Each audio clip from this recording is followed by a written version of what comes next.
Changemakers, what is going on, everyone? It is your man, your host, Jay Wong, and I appreciate you joining me for another interview on the Inner Changemaker. So excited to be back doing these interviews and sharing these gems, these patterns, and this week is no different. So let me ask you a couple questions. Have you ever struggled in building the right habits to allow yourself to be successful? Have you ever set goals or New Year's resolutions and you had the best of intentions, whether it was going to the gym or whether it was eating less or eating more, or whether it was growing your business? You had the best of intentions in hitting these goals and yet you still failed? I'm going to give you a couple seconds. I know for me, I've been there many of times. And one of the patterns that has come up in a lot of the interviews on this show is that successful people don't just want success, right? Like, who wants success? Of course, everybody, right? Everybody that's watching this wants to be more successful. They want to be more in tune with who they are, and they want to be able to step into that at will. Of course, we know that. That's the basics. But we notice that successful people, people that have been featured on this podcast and on this show, they expect to be successful. And that's the difference. They actually build it in to their habits, to their rituals. And so Vince Lombardi once said, excellence is a habit. So they expect those things, and we typically get what we expect. So that's what this interview is all about. It's all about how to build the habits, the small little changes that's going to help us create the biggest difference. And we have James Clear, the American author, the guy behind JamesClear.com. He's been a photographer in 30 countries, but on top of that, he has millions of blog readers every single week when he posts his blog posts. And he has been diving into this over the last couple years because his blog always is answering the question of how can we live better? And he's been writing about habits, he's been writing about human potential, and he's literally put the system and the framework into Atomic Habits. And so that's what this book is all about. And that's what this interview is all about. And there is something here for everybody, whether you're looking to grow your content channel, and he shares his story of not just how he got started, but how he grew from 0 readers to now over millions of readers every single time he posts. And we talk about the system that he has instilled. And I got a chance to dive into an early copy of this, and it's been amazing to actually put this system into play into my life. And I know you're going to get so much out of it to hear how to think about creating the right systems. And we all know half the battle is about mindset. The other half is the execution of it. So I hope you get some great value out of this interview, and I won't hold you back any further. So without any more delays, here is the interview of my man, James Clear. Mr. James Clear, welcome to the show, brother. Hey, thank you so much. It's great to be talking with you. Yeah, I'm really excited to actually get a chance to dive into this. I know we're here to talk about your new book, Atomic Habits. And there's so many things about the book that I actually like. And you know, there's so many different ways that I wanted to approach this. But I know you mentioned this idea from the book where I don't want to ruin it, but you know, there's a lot of things. There's this concept in the book that you're saying that when people kind of hit this point, that sometimes they are known as like an overnight success. And I think sometimes when people come on to the show, that's certainly not the case. And I know for you, when you started, you know, writing your blog, you know, you had X amount of, you know, thousands of subscribers a couple of years in. Now you have over millions of readers. I mean, how does it feel for you knowing that there's so many people, you know, resonating with your writing and reading your blog so consistently? Well, I mean, it's awesome. I feel very lucky and fortunate to be able to share the ideas and the work with so many people. It's cool to get feedback from folks and hear about, you know, when I write articles, a lot of the time first of all, most of them are written as like a message to myself. It doesn't seem like that. It sounds like I'm just writing an article and sharing it with folks, but most of the time I'm trying to remind myself to stay on track. But I tend to write about like broader principles and then give examples of how they apply to various areas of life, like how this principle of habits could apply to building better strength training habits in the gym or photography habits or meditation habit or whatever. And it's very cool to be able to see once our idea is shared, get emails back from people on how it applies to their life. And you'll get people. It's interesting for me to see people from wildly different places be like, I feel like you wrote this just for me. Which to me makes me feel like we share a lot more in common than we realize. Sure. That people's problems and the specific details of your problem are based on the circumstances of your life, but the underlying principles and the fundamentals of problems that humans face are very universal. And so that's kind of given me a cool window into that. And otherwise, I just feel grateful to be able to share it with folks. And then also, I try to treat my ideas like a scientist, which is that when a scientist gets new evidence, they update their beliefs. And so I share an article and it's polished. I try to make it highly edited and like well thought out, but it's really a first draft, because once I get feedback back from people and they say, oh, did you look at this book, or have you missed this part of research, or have you thought about this angle? That's great, because for me that like stress tests the ideas and forces me to upgrade and improve it the next time. So I'm kind of endlessly tweaking, and the audience is a big part of that. For sure. I mean, that feedback, I mean, that's what a lot of, first-time creators, they're missing, right?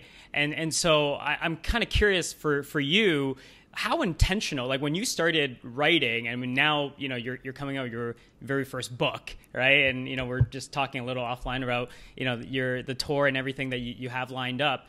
How intentional was it? Like when you got into, consistently publishing on your blog, that you were like, was that always the idea of like, oh, I'm going to be this writer and I'm going to, have, right? Like I'm going to grow this audience through this blog? Yeah, that's an interesting question. For my particular case, it was much more haphazard than that. Sure. And I'm a fairly I think I lean towards being like a planner. I'm someone who for a long time I would set goals for all kinds of things, like the weights I wanted to lift in the gym, or the grades I wanted to get in school, or the revenue numbers I wanted to hit in my business. And I've gradually shifted from that goals first philosophy. And this is one of the core themes of Atomic Habits, is that we do not rise to the level of our goals. We fall to the level of our systems. And so the progress that we make, I mean, goals are not useless. They're good for setting a direction, but whether or not you make progress is highly dependent on the system and the habits that you follow each day. So in my particular case, for the evolution of me as a writer, I didn't start with the intention to become a writer. In fact, if you were to talk to some of my high school teachers, my college professors, I don't think any of them would have said, yeah, he's a great writer. They'd probably just be like, yeah, he's average, like whatever. Right. I only took one English class in college. Like writing was not a major part of my academic career. Did it come easy to you though? Or being curious comes easy to me. And I think that that's a huge part of it. So I would say my disposition is to be a learner, to be curious, to ask questions, to kind of like dig into topics. And I was always applying that more to the sciences as a student. I studied chemistry and physics mostly in undergrad. But eventually I started shifting a little bit more to social sciences, psychology, performance, and some of the topics that I write about now. Mm-hmm. And I like to refer to myself as idea agnostic. And what I mean is that I don't care where good ideas come from. Like if it's biology or neuroscience or chemistry or philosophy, it doesn't matter to me as long as it's a good idea. And so in that sense, what I write about is good for me because it gives me a very wide range of things to investigate. And so I can always stay interested because there's, I can just write about whatever I want. And the lens of human behavior and habits is very broad. And so I'm able to kind of narrow in on different aspects of that picture as I find interesting. But yeah, I don't want to say I stumbled into the career, but I knew that I needed to build an audience to have a business. And I knew that writing and building an email list was a good way to do that. And so I started to do it. And then I wrote about a variety of other things before I launched jamesclear.com and wrote about some other topics. And none of them kind of clicked. And then when I started writing about habits, things just took off. Like it was that jamesclear.com took off much faster than any other site that I had created. And the topics there, just for whatever reason, I think both because I was interested in them and just because it's a relevant topic to everybody's lives, they took off better. And then once the feedback was more positive, I had every reason in the world to continue writing about it. And so it was kind of a gradual evolution in that way.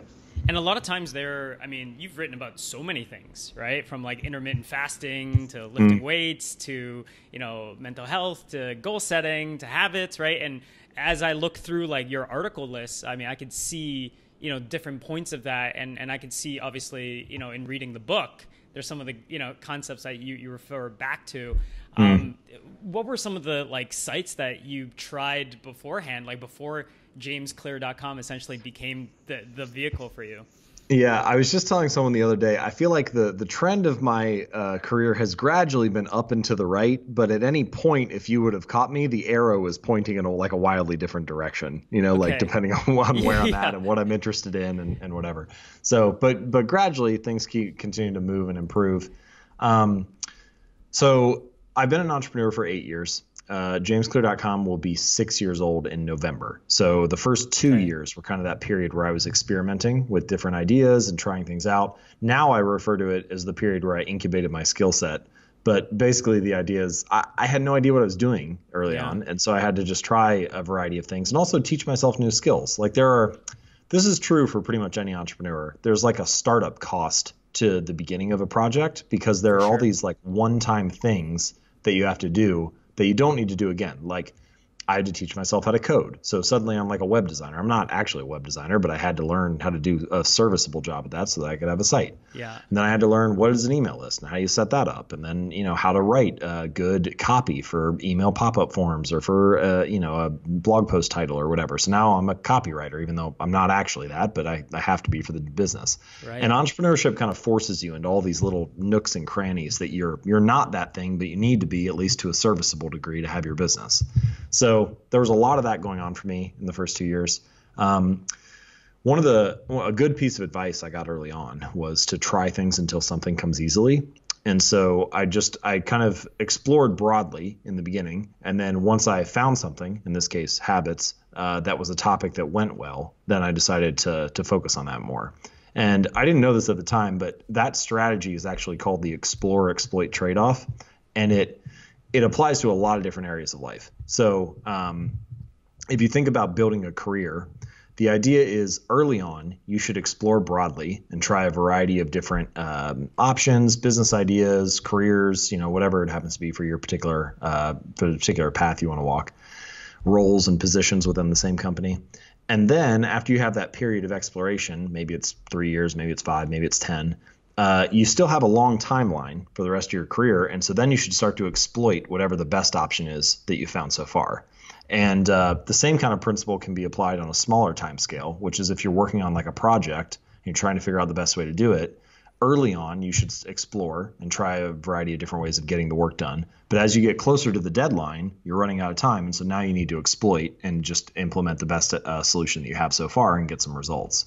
So the timeline has something to do with it. And also the other thing to pay attention to is whether you're winning or losing in that moment. The more that you're losing, the more you should explore more and try to find some other solutions. The more that you're winning, the more you should exploit the best solution that you found so far.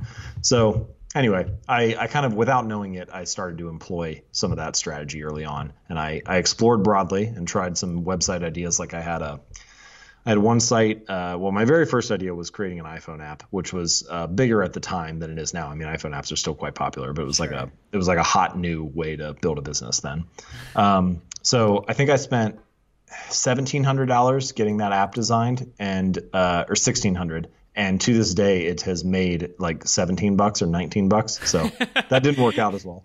So that's not as good as a return as you thought initially. Yes, yeah, that's not a good way. I'm not good at math, but that's not a good way to run. Yeah. So that was the first idea. Second idea, I had a couple different websites, but one of the more interesting ones was my girlfriend at the time, like many people, loved puppies, and so I was like, well, maybe. I bought the domain puppypresent.com. And I thought, well, what if you could partner with breeders who have all these puppies and then rent out like an hour with them to play with a puppy as like a present. So like for their birthday, it's like, hey, I'll give you, $30 and we'll go play with these puppies for an hour or whatever. So I thought it was a smart idea. It was like a marketplace for puppy time. And I think customers would love it, but as I started calling breeders, they hated the idea because they were like, wait, you mean you're going to come play with these dogs, but you're not going to buy one? And I was like, yes, exactly. And they're like, no, I don't want anything to do with this. So anyway, that one slid through the cracks. And then I had a site about small business marketing. And that one I built up to about 20,000 email subscribers. That was kind of my first little success where I like at least learned. When I started jamesco.com, I started from zero, but because of that previous site, I at least knew what to do. You know, like I knew that I could at least get a site to 20,000 subscribers. So that meant, well, if I can get to 20, then I could probably get to 50 or something like that. So it at least gave me like a roadmap to follow, even though the topic was different. You know, that is so interesting because I feel like many people come up with that almost like a rent-a-pet or, you know, like the hourly pet idea. And it's you know, there's so and it sounds so good, but you know, not a lot of people that somebody will probably figure it out. I don't know. I mean, it'll probably happen at some point, but yeah, anyway. So, I mean, you went through, you grew the site. I mean, you went through all the different types of businesses. And I think it's so important for a lot of first-time creators and first-time entrepreneurs, like to actually, you know, I wrote it down here, explore and exploit, right? This idea of, you know, figuring out where you could win in and what is actually going to, you know, help you in the case of, you know, building, you know, your skill set and, you know, your vision for what you want to be able to create. It's important to do, especially early on. It's important because you don't know what's going to work for your particular business. I remember when I was getting started, I read this article and it was like 50 ways to drive traffic to your website. Okay. And so over the next couple months, I went through all 50 ways. I tried them all, and none of them really worked for me. And I was like, what is going on here? Like, am I doing it wrong? Like, what, you know? And eventually, I just kept trying some other things as well, and I found 2 or 3 that did work. And so the conclusion I came to was not that the site was just terrible advice or that article was terrible advice, but that advice is very contextual. And so it depends on your particular circumstance. Like I have a friend who she runs a calligraphy business. So it's all like hand lettering and prints and stuff. Instagram is huge for her. It's a very visual business. She's making prints. Instagram is even better for her than her email list is. Instagram is basically where she gets all of her clients. For me, Instagram is not super relevant. It's not irrelevant, but it doesn't move the needle anywhere close to what email or something else would. So I think it's important to realize that different people are dealing with different businesses require different marketing channels. And so just because someone recommends something doesn't mean it's a good fit for you, and you need to be willing to explore and then exploit the one that fits you best. I think that's such it's an important distinction because I think people hear all sorts of different advice, right? And they're looking to figure out, you know, what actually works for them. And the best way of figuring that out is actually implementing those things and just seeing and getting that level of feedback. And things also change quickly. You know, I mean, the sources of traffic for my website are very different this year than they were 2 or 3 years ago. So you have to be, even once you find something that works, you need to be willing to explore a little bit every now and then, like maybe say 80-20 or 90-10, sure. So that you can stay up to date and, you know, and see what else is coming down the pipeline. And when things fade away, you have something else to take their place. So for your blog, and I mean, I do want us to, you know, dive deeper within, you know, creating the habits. So I'm almost selfishly asking this, but from you mentioned like your traffic source, right? How has that evolved over the span? Like, what were you focusing on in 2012, 2013 when you started the blog versus, you know, what you're doing in the last couple of years? Well, I generally like to divide the process of building a site into 3 categories. So the first category is content, and that's the most important one, but also the least sexy one. For me, I wrote a new article every Monday and Thursday, so 2 a week for the first 3 years. And that was really the writing habit that like set the business on a different trajectory. And I don't think it has to be twice a week, but the point of creating high quality content and showing up consistently, I mean, that's a really big part of the process for any business that's similar to mine, whether it's writing or podcasting or YouTube videos or whatever. Sure. So that's the first bucket. And just doing that, right? And it sounds, people don't like the answer because it's not an interesting technical strategy or a tactic, right? But it kind of, the analogy I like to use, imagine like weightlifting, you know, so people want to get in shape and they do all kinds of things. They buy running shoes or knee sleeves or protein powders, And all of that stuff makes like the last 5% of difference at most. The thing that makes the real difference is, are you getting your workouts in and not missing? Like Right. if you could do all the workouts and all the reps, but not have the protein powder in the knee sleeves, would you still get in shape? Yeah, probably. If you only had the protein powder in the knee sleeves, but didn't do any of the workouts, it wouldn't do anything. Yeah. So it's very contingent on, there's kind of that fundamental that makes like the 95% of the difference. And I think that that's true for writing and content creation as well, that it's really about, it's like, okay, you want a bigger site. Well, write 2 articles a week for 2 years and then get back to me. Right. It's like that's kind of just start with that, and like don't even focus on you're absolutely right, because it's kind of like it's like the hinge that swings the bigger door, right? The small hinge. So that's the first bucket. I think it's the most important, but it's also the least sexy. The second one is design and conversion. And so for that, it depends on the site, but for me, I think some principles that apply to different things are: one, you should only have a single call to action for each page. So basically have a single goal. Make it very clear to the reader and to the visitor what you want them to do next. It's not their job to figure out what's important on the page. It's your job to visually weight the most important thing, or to make it very clear and obvious what the most important thing is. And then there's also like a rule of thumb that I like to use for email, which doesn't apply to every business, but I think is a good starting point, which is that you take total new subscribers to your email list from the last month over total new traffic. And that percentage, if you're at 2% or above, then your conversion is good enough, and your bottleneck is you need more traffic. If you're below 2%, then you need to fix the conversion before you worry about driving more people, because you got kind of too many people falling through the cracks. So using that 2% rule is kind of like a general guideline, I think is a good one.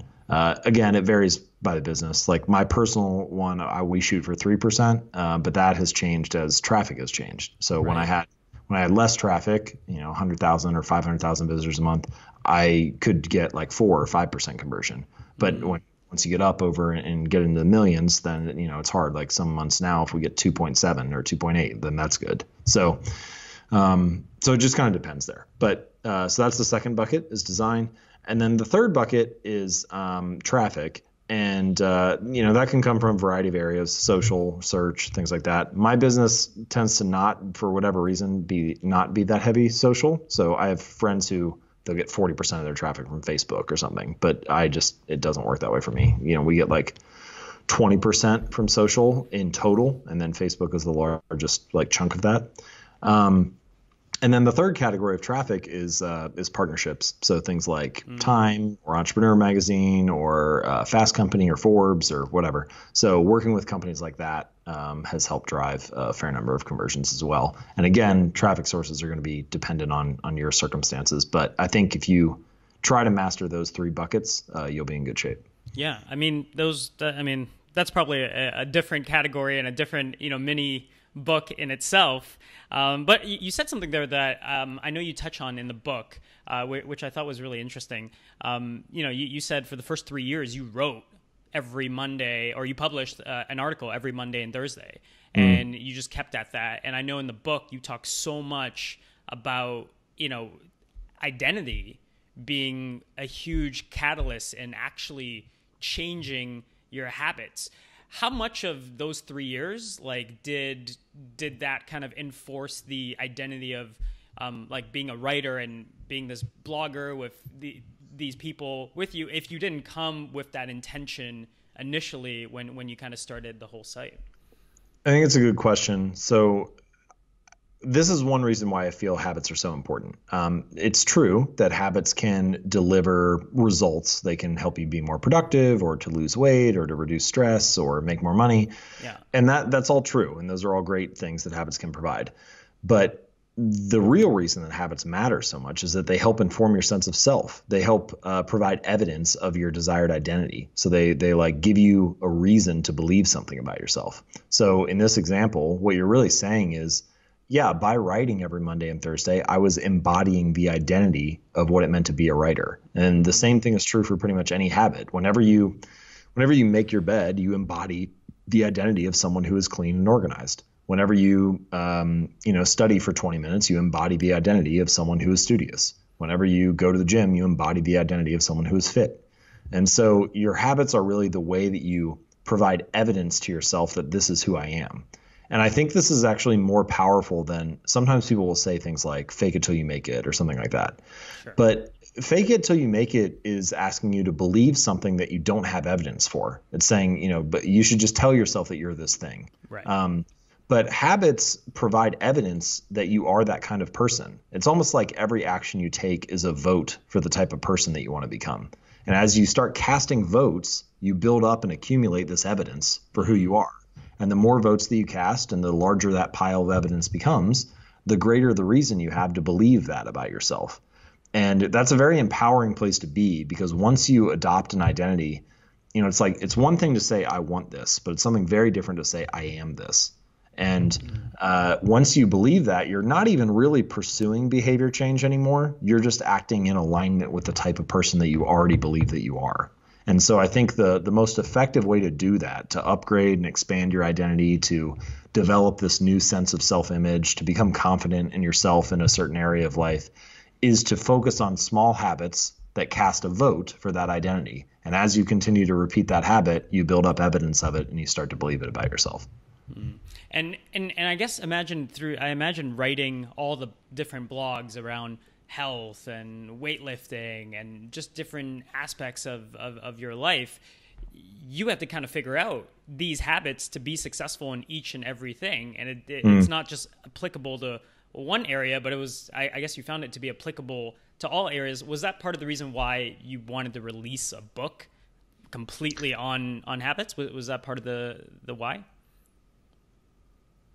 I think that, so if you think more broadly about how do we get great results in life, how do we get great outcomes, whether it's in business or your personal life, I think it's a combination of two things. So the first are your decisions, and your decisions set the trajectory or the potential that is available to you. So say that you want to start a business. Yeah. You could decide to open like a local pizza parlor, or you could say you have an idea to start like an email marketing company or software company or something like that. Either one, you're going to be working hard on either one. Entrepreneurship is tough either way. But the initial decision determines the potential or the trajectory that is possible for you. Like if you mapped out the line of where you could go. One business, the software business, the tech business, probably has a greater like hockey stick curve. It has more opportunity to scale. Yeah. So the trajectories look different, and that's determined by the initial decision. But how far you walk along that potential path is determined by your habits. And so you could start the pizza parlor, and if you had really killer habits, you could end up with an even better business than someone who had a good idea for a tech company but didn't have the habits to execute on it. And of course, what we really want is to make great decisions and to have great habits. And so one of the reasons that I wrote the book is because I also write about decision making every now and then, but I thought habits were a great place to start because you're already building them anyway.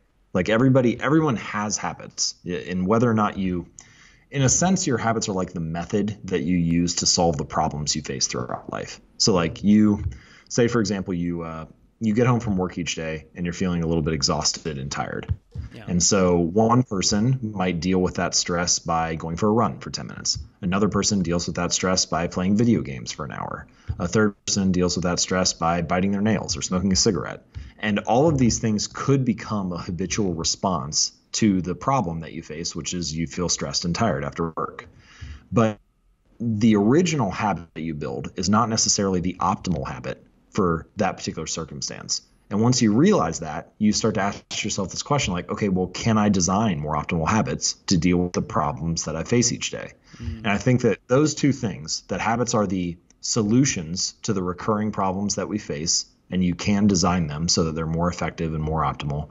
And habits are the path or the driver. They're the engine through which we walk the path set by our decisions and realize the potential that our decisions have available to them.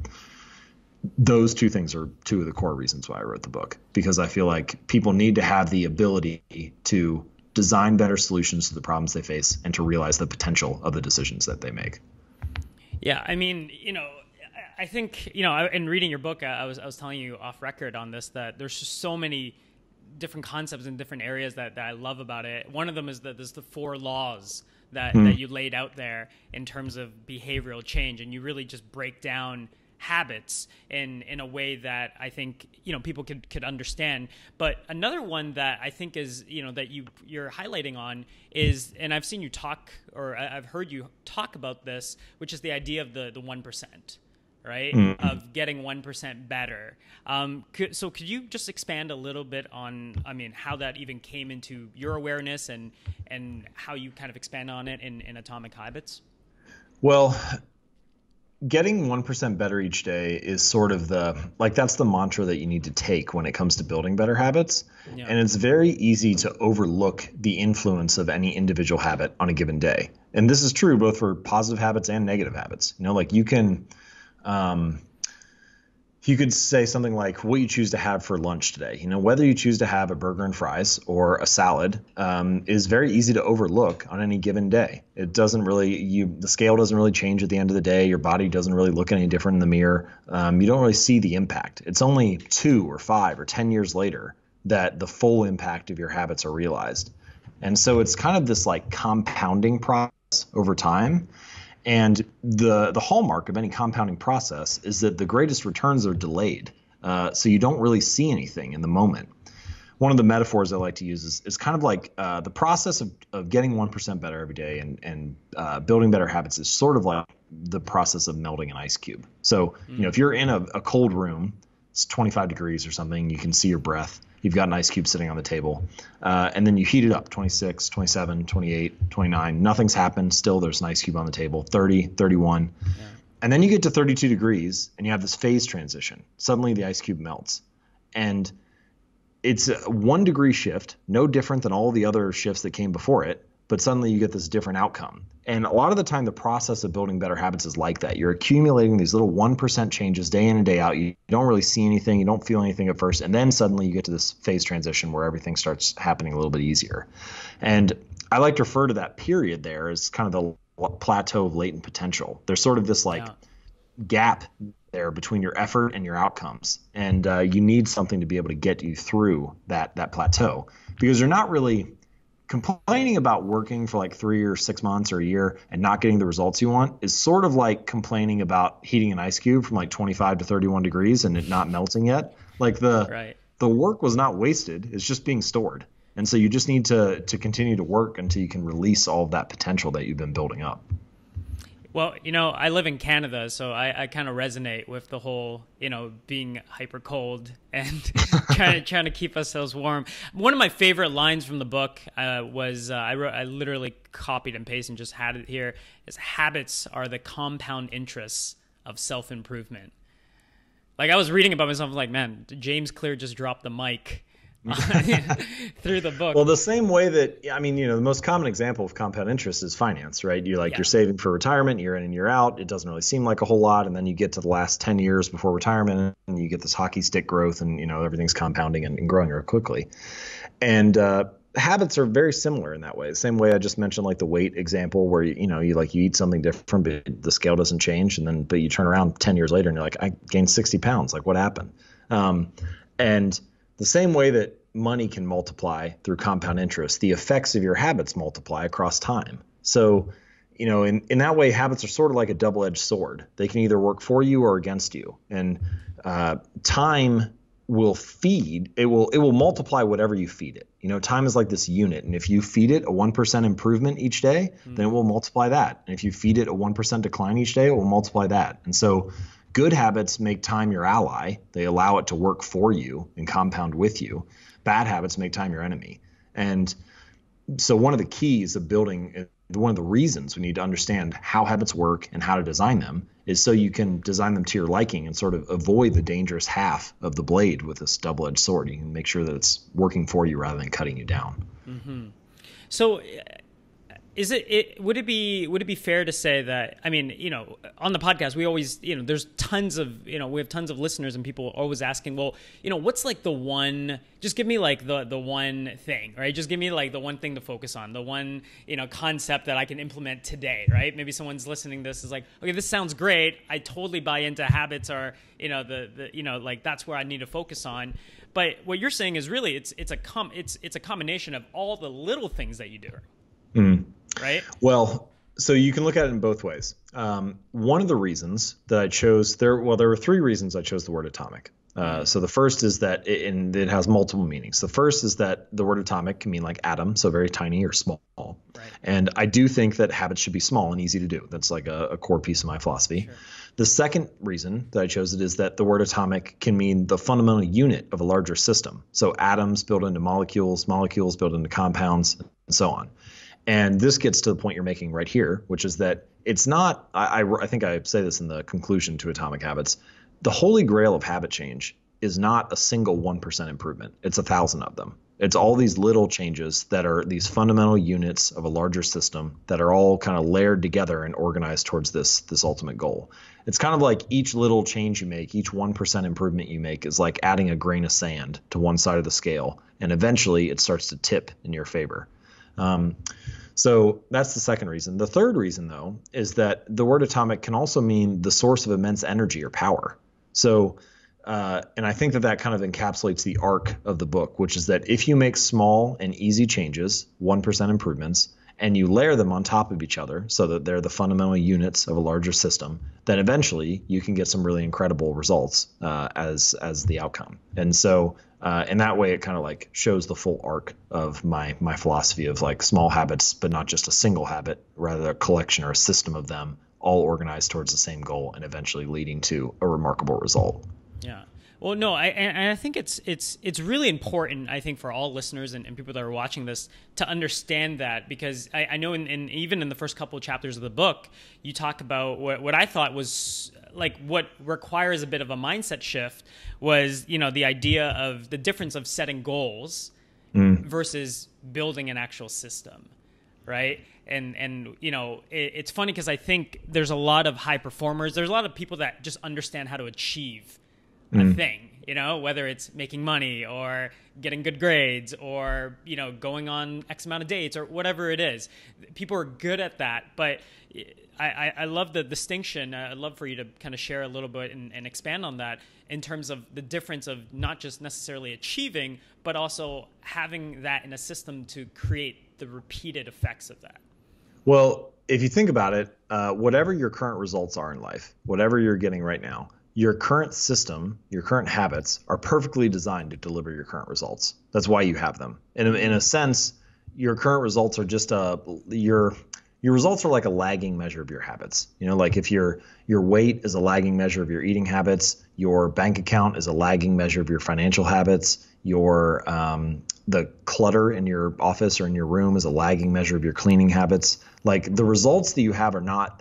We focus on the results. We're a very results-oriented society, and part of that is because, you know, like news organizations or social media, they only talk about the result. They very rarely talk about the process behind the result. Like you're never going to see a news story that is something like "Man eats chicken and salad for lunch today." That's never going to be the story. The story Huge will be headline. 6 months later when it's like "Man lost 100 pounds." That's what you hear, but you never hear about the process. And so in a sense, you're kind of treating, if you make it all about the results, you're focusing or treating a symptom without treating the cause. And that's the kind of the core point behind focusing on systems over goals. Goals are all about the outcomes. They're all about the results. And systems are about the process behind those results. And so the other thing to realize is that every goal is just a moment in time. So the process of achieving a goal is just it's a temporary change. It only changes your life for the moment. The process of changing a system changes your lifestyle going forward. You know, if you set a goal to have a clean room and you get some energy and a burst of motivation to clean it up, well then you'll have a clean room right now. But if you don't change the sloppy habits behind what led to a messy room, then you're going to end up with a messy room again in like a month. So what you really need to do is we think the results need to change, but actually it's the system behind the results that need to change. And this again comes back to the importance of habits, because I think the way to change the system is by improving your habits. The systems of your life are essentially just the collection of repeated behaviors that you perform, which is to say they're the collection of habits that you form day in and day out. And eventually those habits lead to the results that you have. No, it's and I think it's powerful. Like it's really powerful. Like, and I read like your tagline. It's like tiny changes remarkable results, and that only happens over time, because we've all been there where we said, hey, we're going to lose weight, or we're going to go and clean our room, or we're going to start working out. And because, we just had a coffee, or because it's New Year's, or because, we had this surge of willpower, right? Then we're able to do it in those moments. Maybe we can kind of almost like force it in some ways, but then we naturally default, to kind of like whatever our normal is. And so I'd love to hear your thoughts on how maybe you were able to kind of get out of that for yourself. Yeah. Like as you were building these habits. It's a good question. I think a metaphor I like to use, imagine you have like a garden hose, right? And the hose has a bend in the middle. If you want to increase the amount of water that's flowing through the hose, you have two options. The first option is you could just crank up the valve and force more water through. Yeah. And the second option is you could just remove the bend in the hose and let the water flow through naturally. And I think that sometimes, like when you have a cup of coffee or you feel motivated or it's right around New Year's or whatever, sure, it's like you're forcing more water through the hose. It's like you're cranking up the valve. You're getting the willpower and motivation to overpower whatever the friction is that you happen to be facing in your life. And that can work, but the problem is it increases tension and it requires more energy and effort. Instead, I think it's much more useful to prime and design an environment that doesn't require as much willpower. It's much more easy to stick to a good choice when you're being nudged in that direction anyway. So this is both the answer to your question, which is how did I go about doing this, and I think a broader principle that people can apply to their own life and work, which is that if you can restructure the environment to make the good habits easier and the bad habits harder, to remove the number of steps between you and the good choice and increase the number of steps between you and the bad choice, then suddenly having willpower becomes something that's much easier to do. So let me give you two examples. So the first example, personal habit, let's say something like for a while, for a long time, I would brush my teeth twice a day, but I wouldn't floss consistently. Okay. So I looked at that behavior and I was like, well, why am I not doing this? Well, one thing was that the floss was inside a drawer in the bathroom, so I just wouldn't see it. I wouldn't think about it. Right. It wasn't obvious. The second thing was, it sounds silly, but I didn't really like the feeling of wrapping the floss around my fingers. It was just like uncomfortable.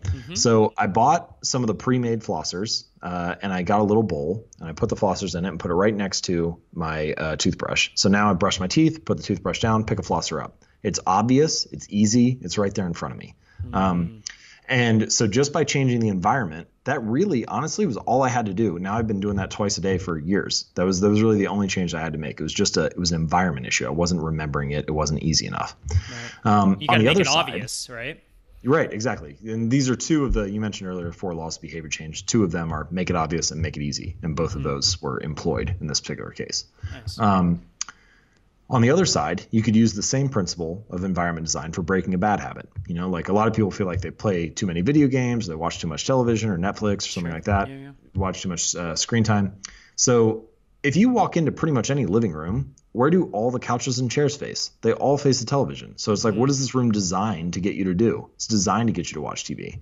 So there are a variety of choices you could make here to reduce the odds that would happen. You could take a chair and turn it away from the TV rather than next to it. You could take a remote control and put it inside a drawer instead of having it out and obvious on the coffee table or counter. You could take your television and put it inside like a wall unit or cabinet doors so you don't see it as much. You could also increase the friction associated with the task. So you could take the batteries out of the remote control so that it takes like an extra 5 or 10 seconds to turn it on each time, which might be just enough time for you to be like, do I really want to watch this right now, or am I just doing it mindlessly? You could unplug the TV after each use and then only plug it back in if you can say the name of the show that you want to watch. So you can't just like mindlessly turn on Netflix and find something. Right. Has to be intentional. Right. And if you really wanted to be extreme about it, I mean, you could take the TV off the wall and like put it in the closet and only take it out when you really want to watch something. And it's like, well, if it's not worth it for me to hang the TV up, it's not worth it for me to watch. But the point here is that whether it's making something obvious and easy like flossing or increasing the friction associated with it like watching television, the principle of environment design is to put fewer steps between you and the good behaviors and more steps between you and the bad ones. And imagine if you did that in like 20 or 30 or 50 areas of your life, How much easier would it be to stick to good habits and avoid bad ones if the environment is continually priming you and nudging you toward the right option? Suddenly, willpower and grit and perseverance become something that's more of a natural extension of the environment than something that you need to call upon to overpower the environment that you're in. And interestingly, a lot of research has shown this, that the people who are best at resisting temptation, it's not actually that they are that much different from everybody else. It's actually that they see fewer temptations. They're tempted less often. And so when they are, they have the reserves and the ability to avoid it. But it's more about the fact that they put themselves in good environments. And that is what leads to the appearance of increased willpower. That is really interesting, actually, because it's not this idea that all these successful, entrepreneurs or high performers are like that much better or that much smarter. It's just that they're facing less temptations to begin with, right? What they're smarter at is not overpowering the forces in their life. They're smarter at designing their life so they don't have the forces to begin with. Right. And you can do this in a lot of ways too. I've given some physical environment ways, but it works the same way for the digital environment. Like if you want to save money and stop spending money on like electronics, then don't subscribe to the latest like tech review blogs or things like that. You're constantly being exposed to it there, and then you have to resist it over and over again. If you want to lose weight, don't follow a bunch of food bloggers on Instagram. You're continually being triggered and prompted to eat more. Sure. So think carefully about like where you're getting what your information diet is in your environment, both physical and digital. What are you seeing? What are you being exposed to? And try to make sure that the triggers and the prompts of your good habits are obvious and the cues of your bad habits are invisible. Yeah. So James, I know we have to run, but last couple questions before we just sign off and wrap up here. Everybody, go pick up a copy of Atomic Habits: Tiny Changes, Remarkable Results. I mean, if you've gotten any value, there's a couple mindset shifts that we've even covered just in this conversation alone, and we'll obviously link to everything in the show notes as well as under this video. One of the things that you talked about was consistency, right? In having that ultimately kind of help you create the identity of, in this case, becoming a writer. And I know a lot of people, when they're getting started, whether it's podcasting or creating videos or it doesn't matter, when it gets to that creative aspect of it, how did you go about building the right environment, just the right habit for you to even have the right outputs to consistently publish Mondays and Thursdays, for example? So we've already talked about environment design a little bit. I think one additional thing to add, which is kind of on the back end of habits, is habit tracking and measurement. Okay. And you don't have to do this for every habit. I like to, broadly speaking, I bunch habits into two categories. So the first category are just like general life skills, things like flossing or tying your shoes or unplugging the toaster after you used it, stuff like that. You don't need a process of continuous improvement for habits like that, right? Like once you get them built, good enough is good enough. But then there's another category, which are things like, for me, it's things like weightlifting and writing and photography. There are probably 2 or 3 areas for most people where you do want to get continuously better and refine. And for those habits, it can be very useful to track them. And tracking does a few things. So the first thing is the most simplistic form of habit tracking is to use what's called a habit tracker, where you just like put an X on each calendar day that you do the habit. We're actually coming out with a habit journal that has some of these templates in it. Nice. That'll come out in January. But anyway, so habit tracking does 3 things. The first thing is that it makes your habits more obvious to you because it turns the action into a visual cue. So for example, each time you go to the gym and you put an X on the calendar, now you have this calendar that's reminding you whenever you look at it, hey, you go to the gym. Right, so it creates a visual cue. The second thing is it has like an additive effect to motivation. So as you see the X's build up and your streak build up, you kind of get this you get this like momentum where you're like, oh man, I've been doing it 4 days in a row now. I need to go again. Yeah. And you also have this loss aversion thing where you're like, oh, I have a streak. I don't want to lose my streak. So I want to stick to it. So there's the motivation aspect. And then the third thing, and this is particularly important for getting habits to stick, which was your original question. It adds a little bit of immediate satisfaction to any habit. And this is the ending of habits, the immediate ending, what happens right after you do it, is very important for getting them to stick. Because if you feel satisfied, if you feel successful in the moment, then it's kind of like a positive emotional signal to your brain. And it's like, hey, this felt good. You should do this again next time. But if you don't have that, if it's neutral, or if it if it feels punishing or just like sacrifice, you don't have much reason to continue it again. So this is particularly important for what I call habits of avoidance. So things like, I don't want to drink alcohol for 30 days, or I'm going to try to not eat out that often. We're going to try to cook meals instead, or I'm going to try to not spend money on Amazon. Habits like that are really challenging because you're just not doing something. You're just sitting, you have the temptation or the craving, and you're just saying, I'm just going to sit with it. So there's not really much satisfying about that experience. So to make that easier, you kind of need to invert that and find a way to feel satisfied in the moment. So one thing that I had a reader, he and his wife, they wanted to do the eating one. They wanted to cook more meals and not spend as much money eating out. So their habit was, let's not eat out. And again, that's hard to feel satisfied. So what they did was they opened up a little a savings account, and then they labeled it trip to Europe. And then every time they didn't go out to eat, they would transfer $50 over to that account. And so it was like a way of making it feel satisfying in the moment. They're not going out to eat, but they do get to have the immediate satisfaction of seeing themselves save for the trip. And so figuring out some method like that to have immediate satisfaction is what helps you. It gives you a reason to repeat the habit again. And habit tracking is a very simple way of doing that. The other wonderful thing about habit tracking is that it reinforces the identity that you're building. So we've talked about identity multiple times, but if you say you go to the gym, 15 times in a month, and you're trying to get in shape, and so you're real motivated, but then you hit a week where you're feeling like, oh, I just don't feel like going, and like I'm not seeing any progress yet. The scale is basically the same. It's really easy in those moments to forget the work that you've put in the weeks prior. You don't really feel like you're succeeding. But if you have the habit tracker and you can look at it, you have visual proof that you can't deny that, hey, I went to the gym 15 times this month. And so it helps reinforce that identity even when you're not feeling up in the moment. So I think that can be an effective method for helping habits stick over the long run. Yeah, I mean, that is it's so true that you have to almost get that immediate gratification one way or another. And I love that example of just saving, being able to save money that way, and being able to kind of see the actual results, and have that trip to Europe be something that this couple was going for.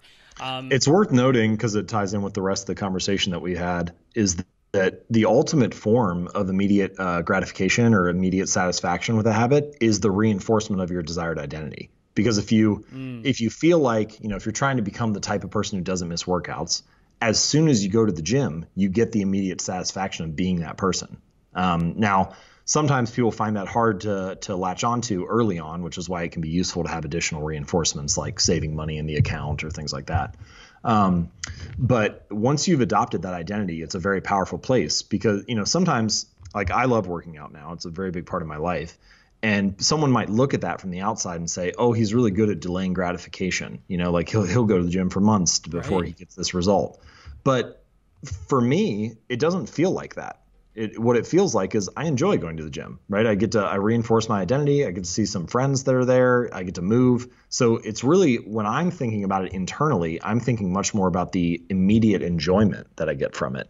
When you look at it externally, it looks like I'm delaying gratification. And so I think in many areas of life, when people are really successful with a particular domain or area, they are good at finding alternative ways to be satisfied in the moment, rather than waiting for delayed gratification. And so because they have those alternative ways to be satisfied and get that immediate pleasurable signal, they have a reason to repeat it again in the future. James, where can people follow you? And they can obviously pick up the book, but I imagine for you it's not Instagram, and it's more jamesclear.com, right? Yeah, well, you're welcome to follow me on Instagram if you'd like, but jamesclear.com is probably the best place to go if you want to see some articles and kind of poke around and see what interests you. I have things organized by different topics and categories. To find the book, atomichabits.com is the best place to go. And if you go there, the book is there, but we also have some additional downloads. So there are a few secret chapters that are not included in the actual finished book itself. There are some templates and exercises that help you build on some of the concepts that are in the book. And then there's also like a companion email guide that will walk you through some sections of the book with additional examples and strategies for getting started. So anyway, you can find all that stuff at atomichabits.com.